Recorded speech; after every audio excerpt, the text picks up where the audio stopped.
Hey, it's Alan, and I just wanted to let you know that you can now listen to the ongoing history of new music early and ad-free on Amazon Music, included with Prime. Every once in a while, we encounter a person who turns out to be very, very important to the evolution of life on Earth. There are religious figures, Jesus, the Buddha, Muhammad, scientists like Isaac Newton, Galileo, Einstein.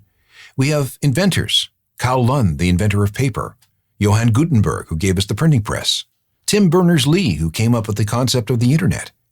What about music? Well, there are a lot of those. Elvis, Chuck Berry, the Beatles, Dylan, Marley, Hendrix, Prince, and David Bowie. David Bowie lived 1,000 lifetimes in his 69 years. He moved at an accelerated rate, especially through the 1970s, when he shattered norms, confounded expectations, and wasn't afraid to constantly rip everything up and start again. We never knew what Bowie was going to do next, and when he did it, it was something we couldn't imagine we needed in music, and this happened again and again and again. I read someone who said that Bowie was like an old-school explorer who dared sail to distant lands and then brought back treasures beyond our imaginations. He was a great autodidact. He absorbed everything: music, art, painting, books, film, fashion, technology, and then spun it together for us. And he looked so cool doing it. And here's the wild thing. Even though he's been gone for a while, we're still learning about what he did and what he meant to music and beyond. There was, and may never be again, anyone like him. This is part 3 of Why David Bowie Still Matters. This is the Ongoing History of New Music podcast with Alan Cross.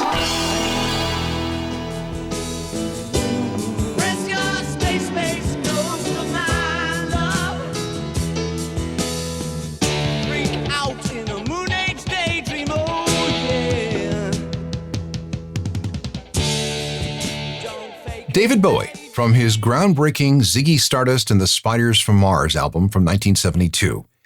It seems that with each passing year, that record is held in higher and higher esteem. Damn, that's an influential record. Bowie ascended from this earth on January 10th, 2016. Since then, discussions and analysis of his career have ticked up dramatically. Documentaries, biographies, books, movies. They number in the dozens. I have on my shelves no fewer than 19 books on David Bowie. There are a dozen more in my Kindle app. And that's still a tiny fraction of what has been written on the man, his music, his work, and his influence.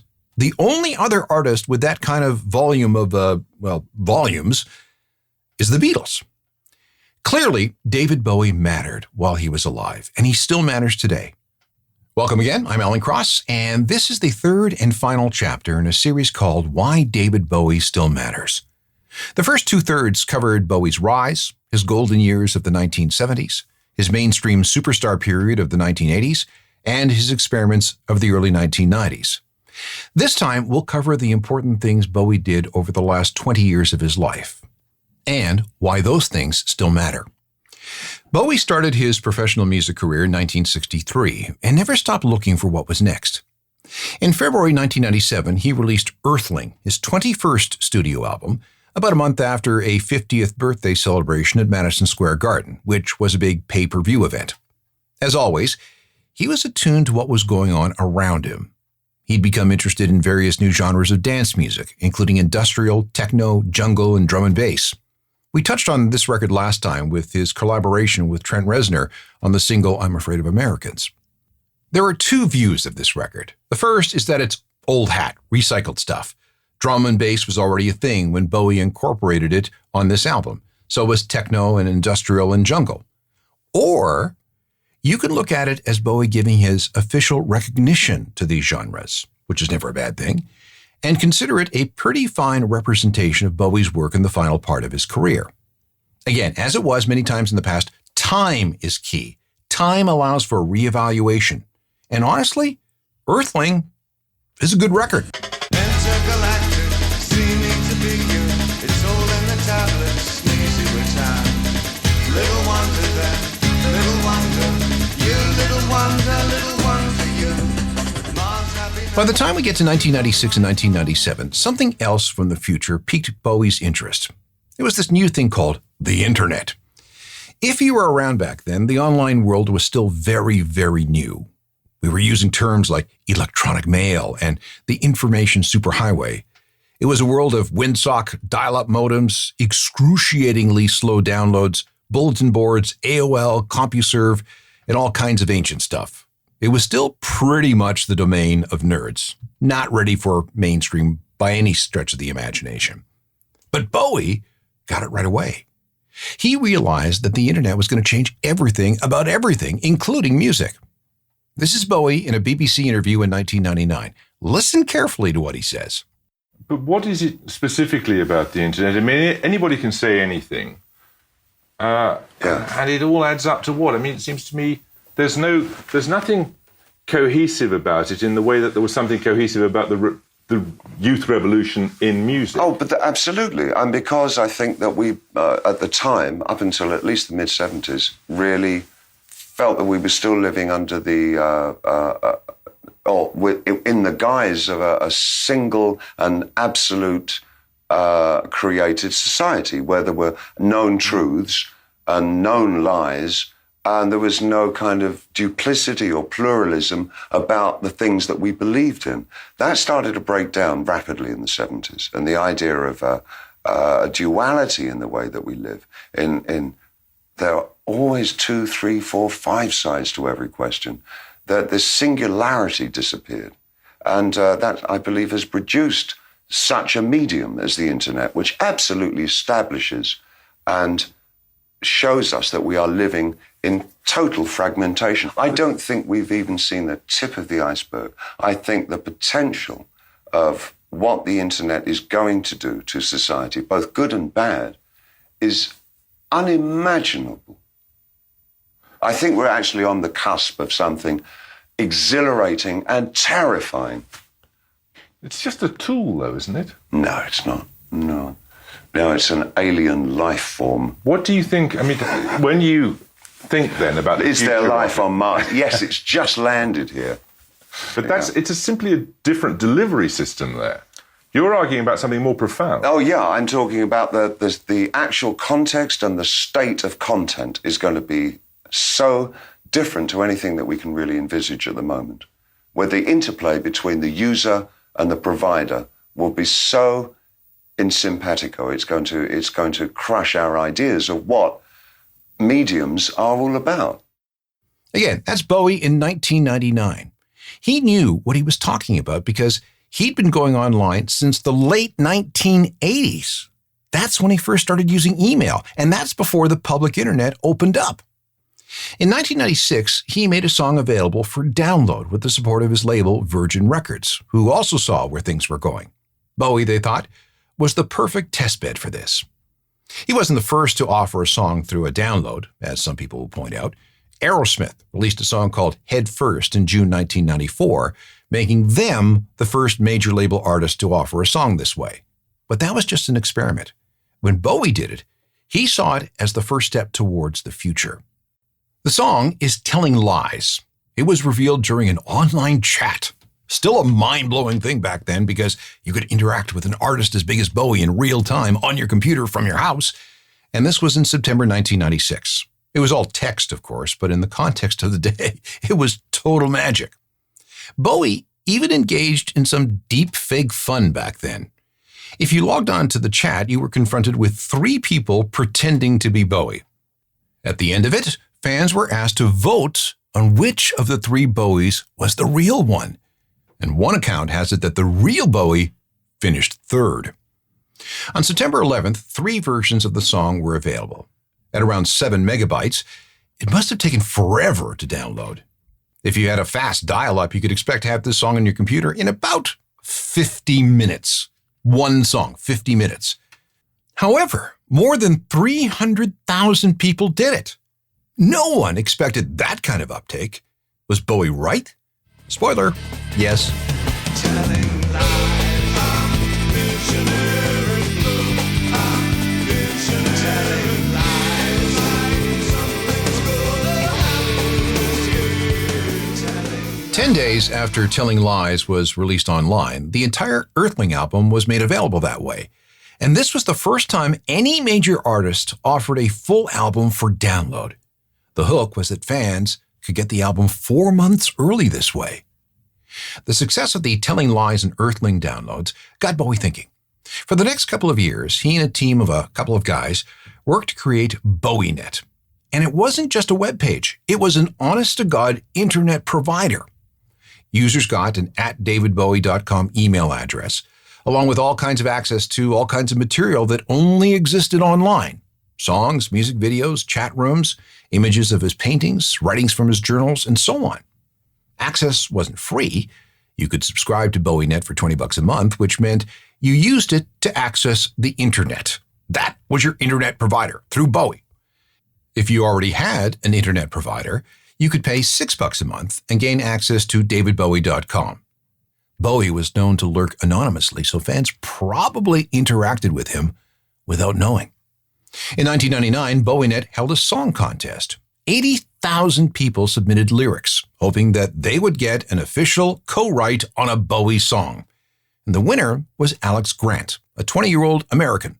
This was the winner, which appeared on Bowie's 1999 album, Hours. Now it's time to face the lie that we'd never cry.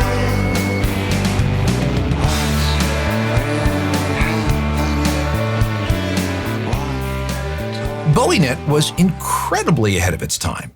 There was a section called liveandwell.com, which gave members access to live tracks. Then there was Bowie World, a 3D virtual environment. Again, this is 1997 and 1998.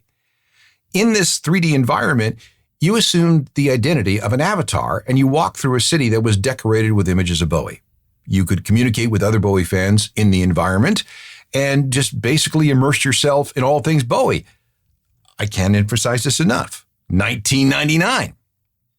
At its peak, Bowie had 100,000 customers, and it had a good run. BowieNet stopped operating in 2006, eclipsed by all the big companies who figured out what Bowie was doing and copied him. Meanwhile, though, Bowie only got deeper into the internet as technology improved. BowieNet, rip it up and start again. Bowie also saw the writing on the wall in another way. He took on Wall Street and won. That story is next.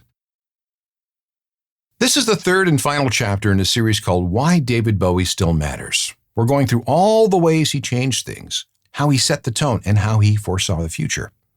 Today, the biggest deals in the music business involve well-capitalized companies who are buying up the catalogs and publishing rights of major artists. Imagine Dragons made $100 million this way. Bob Dylan made $300 million. Springsteen sold his catalog for over $500 million. Queen got over $1 billion. The thinking is that a great song will always be a great song. Handled properly, it will generate income for decades. The companies buy the rights to an artist's songs, giving them the money that they would have earned 25, 50, 100 years into the future. It's then up to the company to make back that purchase price and then turn a profit for its shareholders. It's a really long play.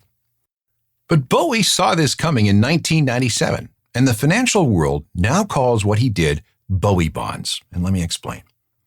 A Bowie bond is a security, a financial instrument. Bowie put his music royalties, his intellectual property, up as collateral that backed the creation and sale of bonds. He then used the proceeds from the sale of those bonds to people who thought they could make money off this to buy the rights to his music that he had lost in previous bad management deals. This was the first time in financial history that a performer had used their cash flow potential to make money. Bowie was helped by a banker named David Pullman to pull this off. Bowie bonds were issued in 1997, a few years before the music industry would be ravaged by music piracy and declining physical sales. Bowie saw that coming, so he wanted to squeeze money out of his music before that happened. Selling these bonds did it. He netted $55 million by forfeiting any rights to royalties from his songs for 10 years, and that money went straight into his bank account. At first, these bonds were highly rated and considered to be a very good investment. I mean, this was Bowie, right? 25 albums, 287 songs, all recorded before 1990. In other words, all his best and most famous stuff. At that time, Bowie's albums were collectively selling 1 million copies a year, mostly as high-margin CDs. The Prudential Insurance Company was all over this and bought them all. The bonds paid an interest rate of 7.9% and had a lifetime of, like I said, 10 years. At the time, that was a better deal than buying a U.S. Treasury note. Interest was paid by the cash flow of royalties generated by the sale of these Bowie songs. Again, Bowie took his $55 million and bought songs that were owned by his old manager, Tony DeFries, which erased that bad deal that he had signed in the 70s. And frankly, back then he was pretty coked out. He didn't know what he was doing. But within 18 months or so of the issuance of the Bowie Bond, the music industry tanked. Napster, piracy, MP3s, the collapse of physical music sales, even a flood of compilations, box sets, and reissues didn't help. The ratings of the bonds went from an A3, which is the seventh highest, to Baa3, which is a hair above junk status. Why? Lower than expected revenue for music sales. In 2007, per the agreement, the bonds were liquidated, and all the rights to all that music reverted back to Bowie. And by the time he died in 2016, he owned pretty much everything he ever produced. Other artists tried the same thing. James Brown, the songwriting team of Holland, Dozier Holland, the Isley Brothers, Ashford and Simpson, even the guy who wrote songs like I Love Rock and Roll for Joan Jett, and another songwriter who wrote songs for Rod Stewart and Tupac. The practice of Bowie bonds is no longer used because they're too risky. Now, companies like Roundhill, Primary Wave, and Concord permanently buy up catalogs, which gives them a very long runway to make their money back through various means. But let's not forget, the first guy to see this coming and the first guy to act on it was David Bowie. And here is one of the songs he was able to buy back with this shrewd bit of financial chicanery. But she wants the young American, standing right through the picture window. She finds a slinky vagabond. As the 20th century drew to a close, Bowie's output slowed. The Hours album was released in 1999, and it wasn't until June 2002 that he released Heathen. It marked the first time since 1980 that he worked with producer Tony Visconti, the guy behind so many of those great albums of the 70s. They hadn't spoken in 20 years for some reason, but managed to reconcile. No wonder then that the album felt somewhat like a 70s record. Very art rock, very art pop, along with some of the dystopianism and dread heard on records like Ziggy Stardust and Aladdin Sane and Diamond Dogs and Station to Station. It was affected by the 9/11 attacks. Remember, Bowie was living in New York at the time, and by the birth of his daughter Alexandria, plus the death of his beloved mother. It wasn't a rehash of old stuff. A better description would be an update of what he'd done earlier in his career. Critics called it the best thing he'd done since Scary Monsters 22 years earlier, and the record did very well. It hit number 14 in the US, the best since the Tonight album in 1984. It reached number 9 in Canada and number 5 in the UK. There are some great performances on the album. Pete Townsend of The Who is on a song called Slow Burn, which was the first single. And Dave Grohl plays guitar on this Canada-only single entitled I've Been Waiting For You, which reached number 11 on the singles charts. The whole thing was a welcome return to form. Almost 50 years after his first record, Bowie proved he was still relevant. I've been waiting for you, and you've been coming to me for such a long time now. There was a tour for his next album, Reality, which appeared in 2003, but it would be his last large-scale road trip. If he had any underlying health problems, they started to make themselves known. In June 2004, he was on stage at the Hurricane Festival in Germany when he felt a pain in his shoulder. Nothing but a pinched nerve, he told himself. He was able to finish the show, but the pain kept getting worse. It was so bad that he ended up in the hospital. It was a heart attack, right there on stage, caused by a minor coronary artery occlusion, a blocked artery. He had an emergency angioplasty, which cleared things up for the moment. And for the very first time in his entire career, he canceled a major tour because of his health. Bowie recovered, but withdrew. We wouldn't see him in public for quite some time. And then, well, things got worse. After his 2004 heart attack, Bowie became something of a ghost.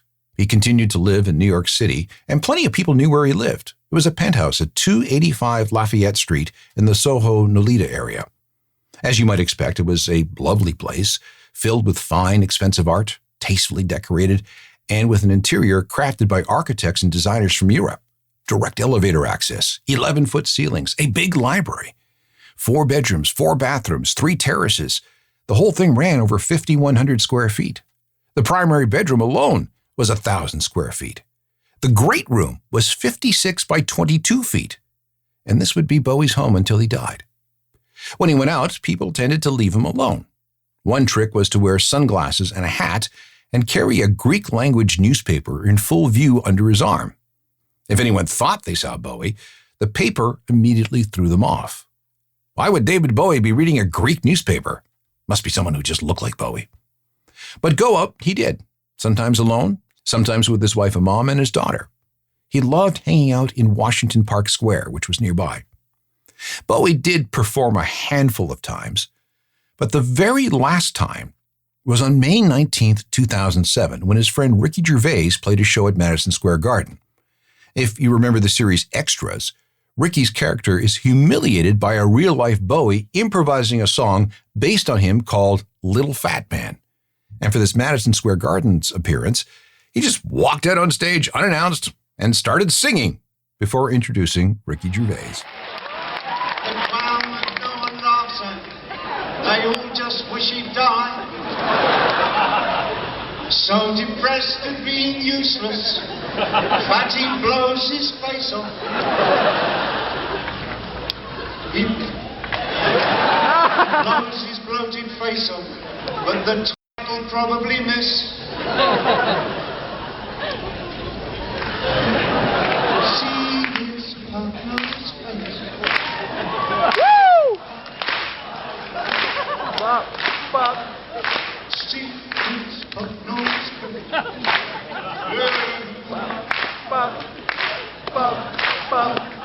See his partner's face. See his partner's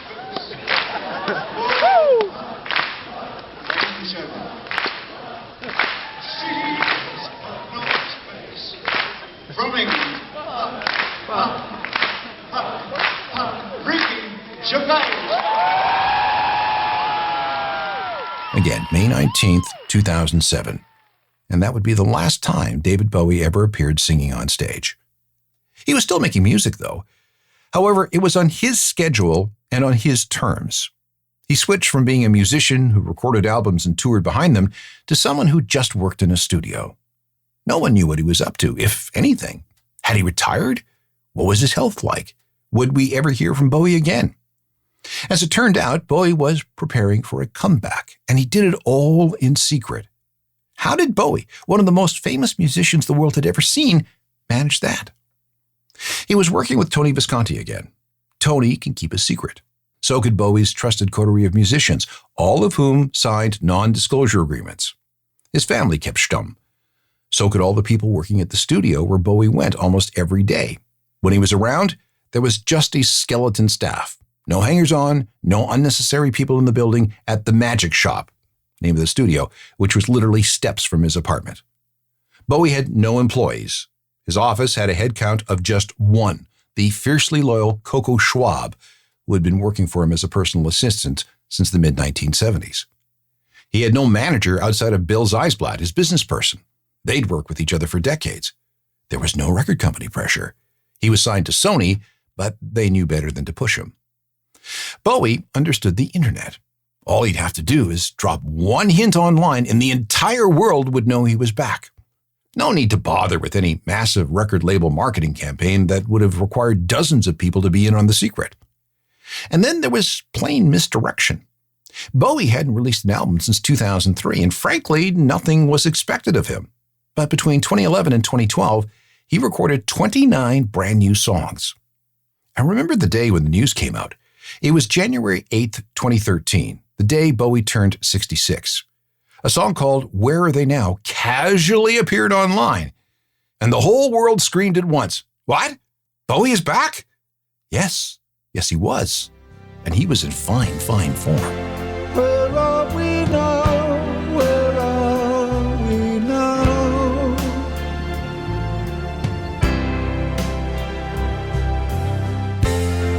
The moment you know 2 months after that single came out, an album entitled The Next Day appeared. It was March 8th, 2013. The artwork was a cheeky takeoff of his Heroes album from 1977. It debuted at number 1 in the UK, number 2 in the US, and number 2 in Canada. Critics put it up there with his best work. Certainly the best thing he did since, Scary Monsters in 1980. It was even nominated for a couple of Grammys. I read this somewhere. The greatest trick Bowie ever pulled was convincing the world he'd retired. And the release of The Next Day was another first. It was the first of a series of surprise albums recorded and released by superstar acts in the 2010s. Think Beyoncé, who became known for doing this sort of thing. Did she do it before Bowie? Nope. So Bowie was back, right? We could expect things to get back to normal. Well, no. Sometime in 2014, Bowie was diagnosed with liver cancer, probably stemming from all the abuse it took when he was in his alcoholic phase back in the 1970s. No one knew except those closest to him. Bowie must have known that time was running out because he threw himself into his work. There were songs for a Broadway musical based on SpongeBob SquarePants, which somehow seems like a very Bowie thing to do. He did some soundtrack work for television. There was a musical called Lazarus, and one more studio album. Okay, wait, back up. Bowie's health declined steadily after his 2014 diagnosis, and we can extrapolate that from the tone and feel of his last album, Blackstar. It was heavy on themes of mortality and death. Looking back, we can tell that he knew it would be his farewell, a parting gift.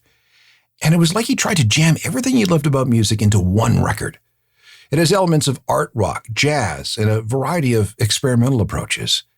And the way of timing its release was pure Bowie. The album, again, Blackstar, was announced in November 2015 and set the release for January 8th, 2016, which would be Bowie's 69th birthday. In between was the Broadway premiere for the Lazarus musical, which he attended on December the 7th. And this would be the last time he would be seen in public. 3 months before Blackstar came out, he learned that his cancer had spread, and it was terminal. Treatment was stopped. But as weak as he was, Bowie kept pushing ahead. He was already making plans for a sequel to the Lazarus musical. Blackstar came out on schedule. That night, January 8th, 2016, Tony Visconti and Spiders from Mars drummer Woody Woodmansey performed The Man Who Sold the World at a club in New York under the name Holy Holy. This was the first show of a multi-city tour. Word is that Bowie was going to make an appearance, but at the last minute decided not to, probably because his health wouldn't allow it. Instead, he took a phone call from the stage, and the entire crowd sang happy birthday to him. I can't say for sure, but one story I heard was that Bowie apologized to Tony and Woody, saying that he would make it up to them by appearing at the next show, which was in Toronto the following Tuesday. That would never happen. On Sunday, January 10th, 2016, Bowie, exhausted from the cancer, lay down for an afternoon nap and died. Again, very Bowie. He hung on until this last album was released and his birthday. And then after that, his job was done. This was the BBC. Some breaking news to us just now this morning. It's been confirmed that David Bowie, singer and musician, has died at the age of 69 this morning. Yes, that news just in the last couple of moments or so.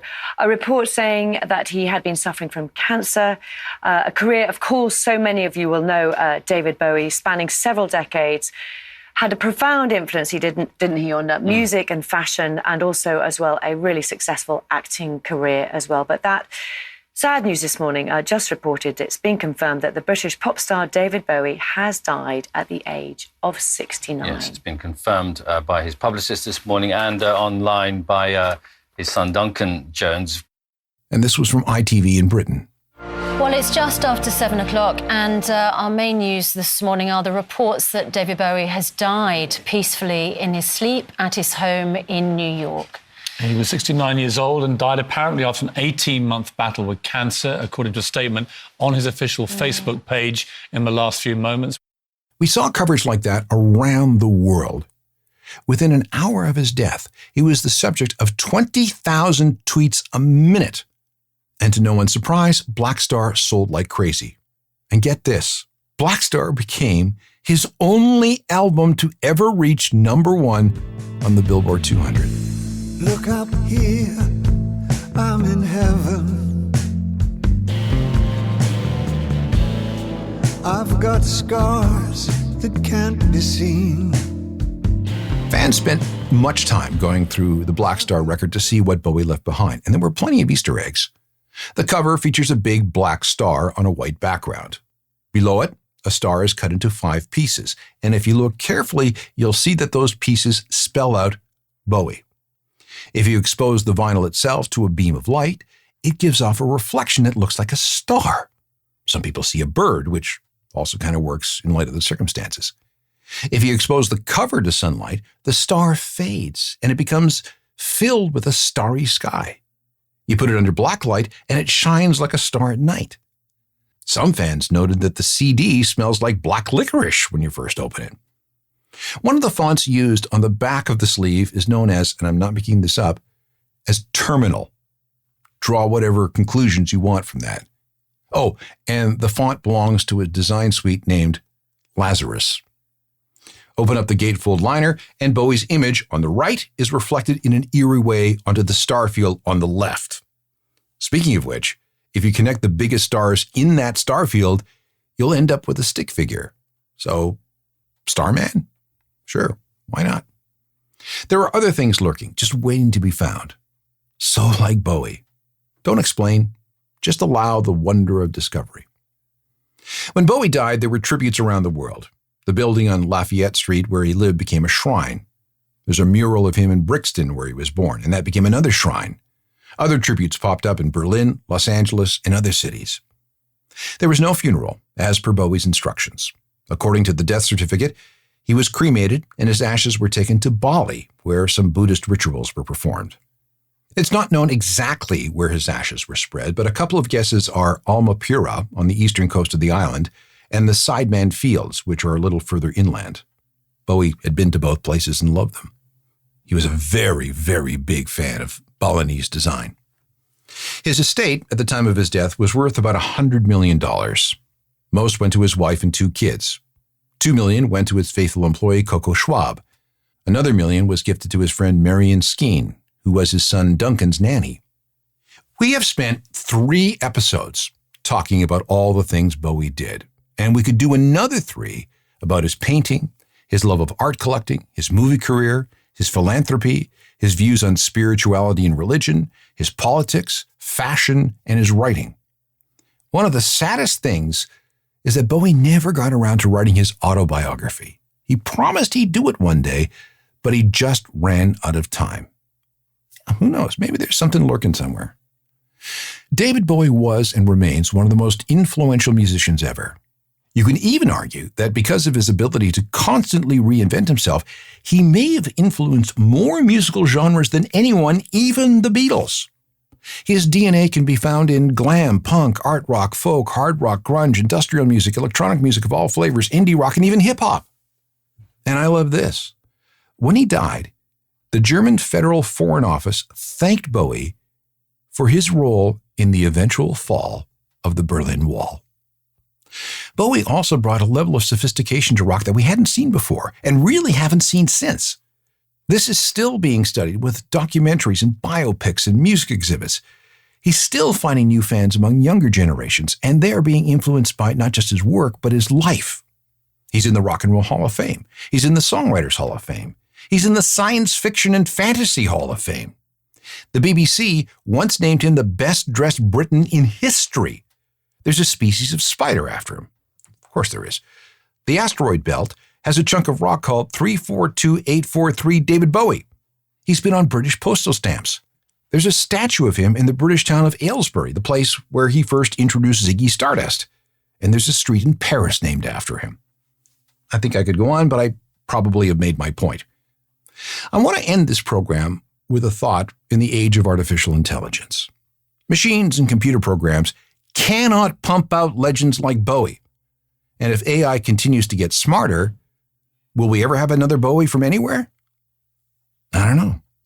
I will say this, though. If Bowie were still alive, I guarantee you he would be using AI as some sort of tool. Just imagine what he might have done with it. So yes, David Bowie still matters, and he will continue to matter for a long, long time to come.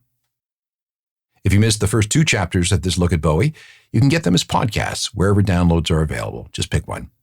And there are hundreds, yes, hundreds of ongoing history of new music programs available as podcasts. They're all free. And while you're there, grab a few episodes of Uncharted Crime and Mayhem in the Music Industry. That's my Music Meets True Crime podcast. Let me know what you think of that. We can connect on most of the social media networks. I'm always updating my website with music news and information. That's a journalofmusicalthings.com, and it comes with a free newsletter. And of course, you can always email me about anything. I'm available through alan@alancross.ca. Technical productions by Rob Johnston. I'm Alan Cross.